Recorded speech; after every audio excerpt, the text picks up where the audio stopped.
It is way too hot for a studio light right now. Hello beautiful people. It's that time of year again, and it happens roughly the same time every year, where I get what I can only really describe as a quarter-life crisis. Although I'm getting closer to 30 now, so saying quarters may be pushing it a little bit. And it's a feeling of anxiety where you feel like life is passing you by a little bit too quickly. You haven't done the things you've wanted to do, you don't see your friends as much, people are growing older, they're changing, and some of them are having children. And it doesn't really seem that long ago that we were children. Now we're just in bigger bodies. And as children, we're told we can do anything and the world is our oyster. But now growing up, you kind of find out you're allergic to shellfish, and life isn't what you make it. Months feel like weeks, and weeks feel like days, and before you know it, you're another year older. But you still try and clasp on to this inner child and all their dreams and aspirations. And I get into this state of mind, and I can really make some irrational decisions where I might spend a lot of money on something I generally don't need or want, like an Irish flute.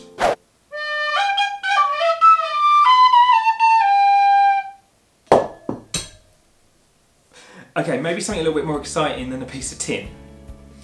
I'm turning 28 this year, and I thought I'd decide to buy a professional tablet. And funny thing is, I can't draw. But I'll explain my reasoning for buying this tablet at the end of the video. But I thought it would make for a more interesting talk to talk about some of my purchases over the last decade or so. And maybe come to a decision to say, were they worth the money or not? I hope you enjoyed the video. Cheers. If you haven't already subscribed to the channel, please do so, and when the channel gets big enough, maybe I'll do a giveaway of some of these stupid purchases. And without further ado, let's get into the video.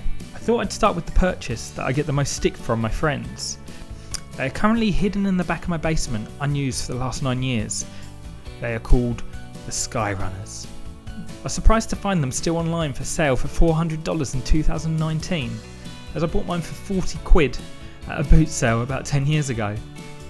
I'd seen people online doing front flips and back flips, and I could only imagine myself floating down the street in my own pair.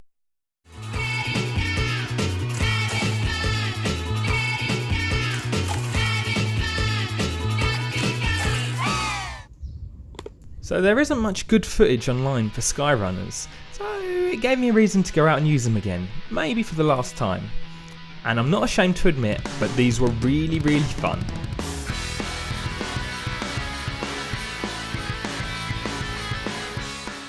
And I've only used these about 7 or 8 times, so if I spent $400 on this purchase, this wasn't worth it. But I didn't spend that much. I spent essentially a tenth of the price with today's exchange rate. I know people that spend more money on a round of drinks at the pub, and I'll tell you now, although I didn't use them much, these were worth every penny. Still alone. I only wish that she could see. Next on my list is going to be very hard to quantify. Pulling a number out of the air, I'm going to say a bare minimum of £250 was spent, and it may even be triple that. Being a kid from the 90s, I have a very strong fondness for Pokémon, collecting the cards, the video games and the toys. I collected them all. I remember I was one of the very few people that actually knew how to play the trading card game. I have a very vivid memory of my parents telling me I was too old for Pokemon cards and I should give them away. Reluctantly, I agreed, and my treasured collection of cards would be lost eventually into the abyss that was my younger brother. Not that I'm holding a grudge. Skip back a few years and I'm 18 or 19 and I'm still desperately holding on to my youth. I purchased a bulk load of 2,000 plus trading cards on eBay, and this wouldn't be my only purchase. In my early 20s, I also remember convincing a group of friends, very drunk friends I might add, that we should spend our booze money on Pokemon decks. And I must be a good salesman, as we spent the rest of the night playing cards. Eventually this evolved into us hosting tournaments, where we'd play for packs of cards.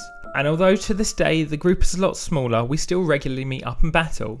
So I'm going to say that Pokemon cards were worth it.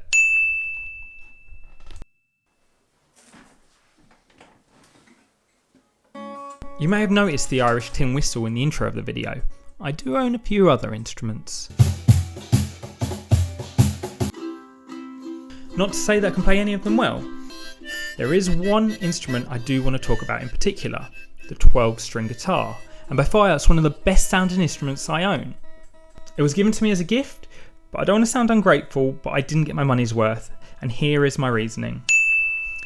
As I said, the 12-string guitar sounds amazing, but for me there is only a very particular type of music that can be played. If I wanted to jam, it wasn't my first choice of instrument, and every single time I did pick it up, it required tuning. And more often than not, I would snap a string. There we go, broke a string. I actually wanted to give an example of how the guitar sounded, but I ended up snapping 2 strings, so you're going to have to listen to my 6-string instrument instead. So I took another trip down to the basement, hoping to find something that I know I spent a lot of money on and never used.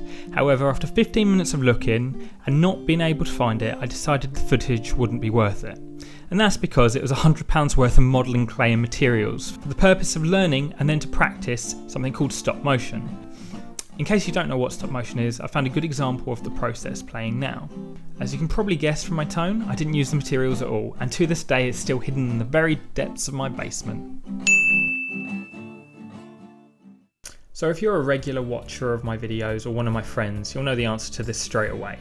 My kayak. And without going into too much unnecessary detail, my kayak was one of my best purchases ever. Very little maintenance, relaxing, adventurous, and 100% worth every penny spent. And we took a fairly dangerous trip earlier in the year, which is another video on this channel you should check out.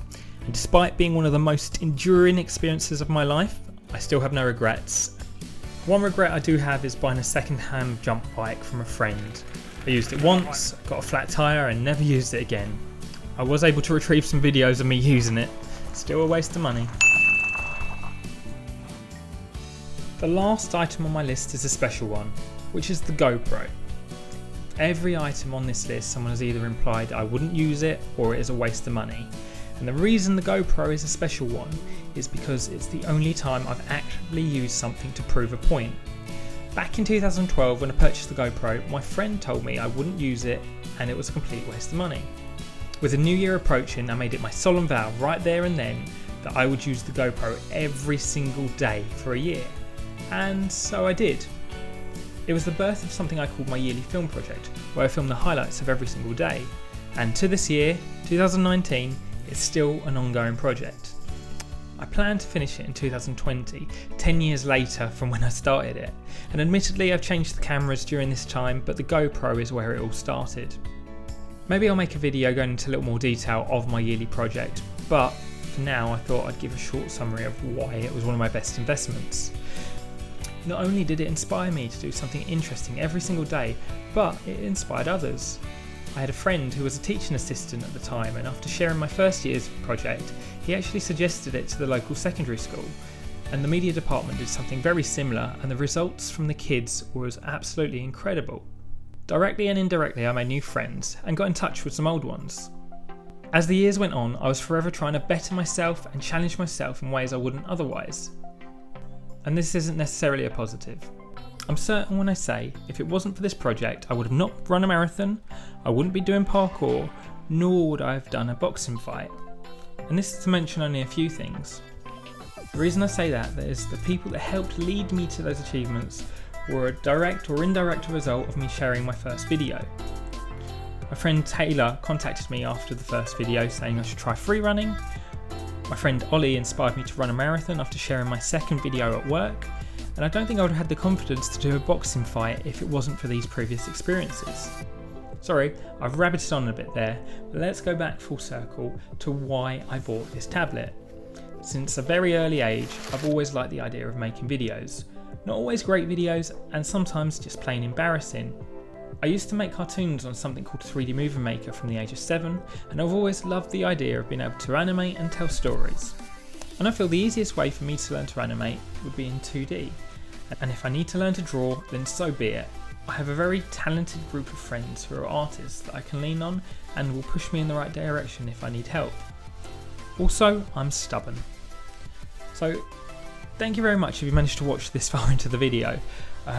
Please subscribe, hit that like button and let me know in the comments below if you've made any purchases that might seem a waste of money to a normal person, and feel free to justify it just like I've done.